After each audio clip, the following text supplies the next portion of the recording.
We're about to use one of the most powerful weapons that we have in Tefillah, and that is the Yud Gimel Midas.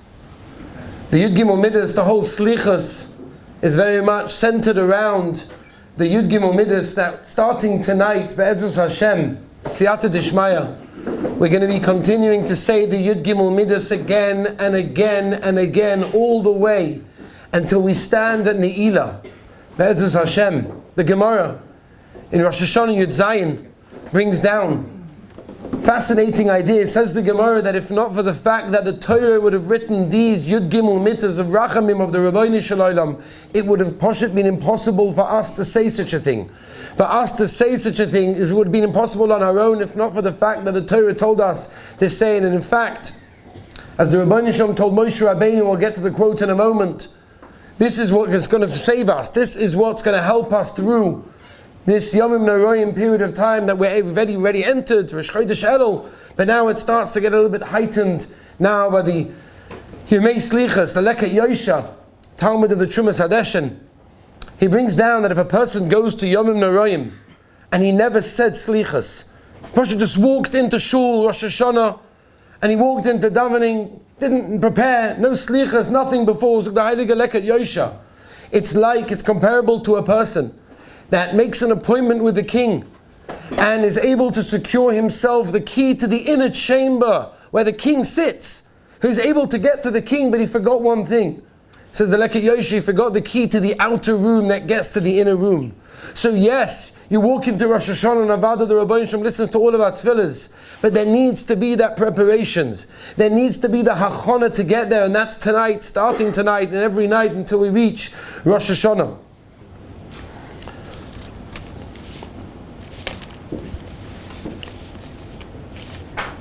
The Gemara tells us, again in Rosh Hashanah Yud Zayin Amud Beis, the Gemara tells us how important the words of Selichos that we're about to say. It says the Gemara, and he quotes the pasuk, Vayava Hashem al pona vayikra Hashem Hashem, as we're about to say in a few moments. Says the Gemara, what does that mean? Melamed shenisati v'kadosh baruch hu kishliach tzibur ve'her eloi leMoshe seida tefillah omaloi kol zman she'Yisrael choitim yaseh lefonai kaseida hazeh v'ani moichel lahem.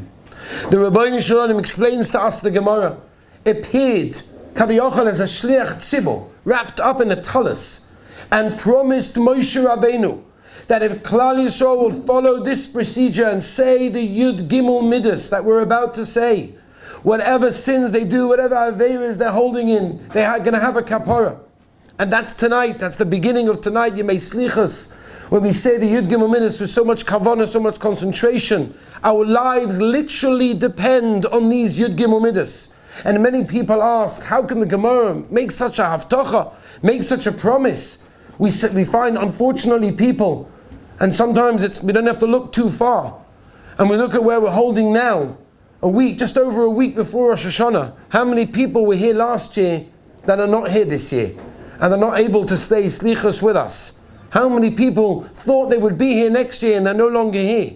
But yet, Chazal tell us clearly that whatever happens, they'll get a kapara. So the Svarim Akdoshim bring down on the Gemara, you know what it means? It means, and if you medayik from the Lashon HaGemara, the Gemara says, Yaseh lefonai kaseida hazeh. Don't just say it, mean it, act like it, and do it. The Yud Gimel Midas that we're going to say, the Yud Gimel Midas of Rachamim, that the Rabbeinu Shalom acts in, but we are compelled to act in a similar way, and that's our haftacha. That's how we're going to have tshuva, that's how we're going to have a kapara, that's how we're going to have slicha, that's how we're going to have a good year. I say this every year, but it's such a modika story. It was 3:10 in the morning, and the Ribnitzer Rebbe, Schosson Yugen Alayni, had finished saying Tikkun Chatzos. And it was Yodua that the Ribnitzer would say Tikkun Chatzos for hours and hours, and whenever he was ready, then the minyan would gather together, and they would start to say Selichos. And it was one particular night of Selichos, 3:10 in the morning, the Ribnitzer had finished Tikkun Chatzos, he was now ready for Selichos. So they looked around. They had 9 people, including the Rebbe. They needed a tent. They needed a center. They needed a 10th person to complete the minyan. So one of the Gaboim of the Rebbe said, "Don't worry, I'm going to run to. There's a shtibel nearby. We're going to find someone. No problem." He runs into a shtibel 3:10 in the morning, there's a Yid there with his Selichos open to the first page. He said, stop, wait, you're saying Selichos, why don't you say it with the Rebbe?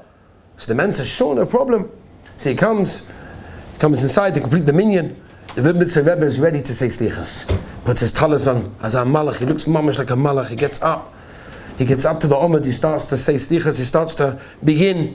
Silence.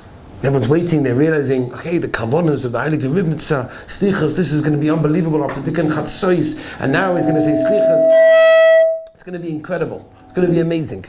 And then more silence. And more silence.